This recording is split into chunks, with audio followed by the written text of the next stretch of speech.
Narsapeta old Palnadu bus stand సమీపంలోని బ్రహ్మంగారి జయంతి వేడుకలను విశ్వబ్రాహ్మణ సంఘం ఆధ్వర్యంలో ఘనంగా నిర్వహించారు. ఈ కార్యక్రమానికి సంఘ నాయకుడు వాసుతో పాటు కార్యక్రమంలో బీసీ మైనారిటీ నాయకులు పాల్గొని పూలమాలలు వేసి నివాళులర్పించారు. పలువురు మాట్లాడుతూ బ్రహ్మంగారి ఆత్మీయ ఆధ్యాత్మిక సందేశాలు సమాజానికి మార్గదర్శకంగా నిలుస్తాయని పేర్కొన్నారు.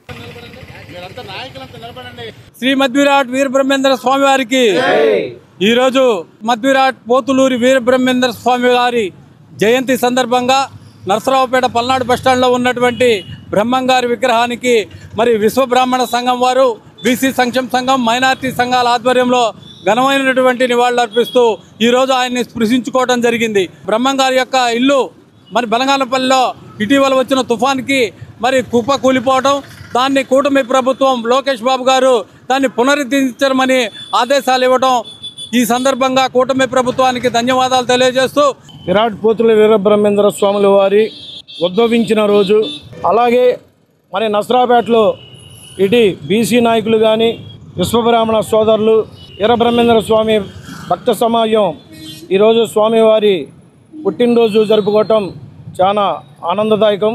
మరి స్వామివారు ఆ రోజే ఆయన ఉన్నప్పుడే మరి కులమత భేదాలు లేవని అందరూ సమానమని చాటి చెప్పిన గొప్ప సంఘ సంస్కర్త వీరబ్రహ్మేంద్ర స్వాముల వారు ఆనాడే మరి మాదిగైనటువంటి కక్కడిని శిష్యుడిగా చేసుకోవడం జరిగింది.